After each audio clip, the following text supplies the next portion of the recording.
မင်္ဂလာပါရှင်ဒီနေ့ကတော့ GMB packaging.com ကနေဈေးလေးဝယ်ကြရအောင် input parcel ဘက်လေးနဲ့ဝယ်တာလေးနဲ့စပါမယ်ရှင်ကိုက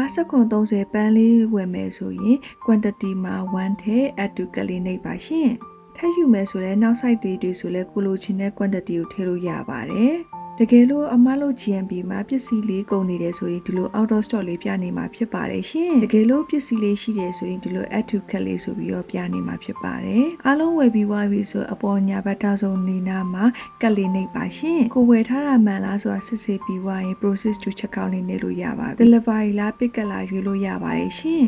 ပြီးွားရင်ကိုယ့်ရဲ့လိပ်စာလေးနဲ့ထည့်ပြီးွားရင်ကိုယ့်ရဲ့တိုင်းမြို့နယ်လေးတွေကိုထည့်ပေးလို့ရပါတယ်အားလုံးမှန်ကန်ပြီဆိုရင် next လေးကိုနှိပ်ပေးပါရှင်နောက်ပြီးွားရင်ကိုက COD နဲ့ဝယ်မှာလားဒိုမဟုတ် KP လို့ဘန်ကီလိုနဲ့ဝယ်မှာလားဆိုရွေးချယ်လို့ရပါတယ် KP wave ဆိုရင်လည်းကိုယ့်ရဲ့ payment access လေးကိုattach လေးတွဲပေးပါနော်အမားတော့ COD လေးနဲ့ဝယ်ပြထားပေးပါတယ်ဒါလေးပြီးွားရင် next လေးနှိပ်ပေးပါရှင်နောက်ပြီးွားရင်ကိုဝယ်ထားတာလေးမှန်စစ်ပြီးွားရင် place order လေးနှိပ်လို့ရပါပြီplace order လေးနှိပ်ပြီးွားပြီဆိုရင်တော့ဝယ်ယူမှုကအဆင်ပြေသွားပြီဖြစ်ပါတယ်ရှင်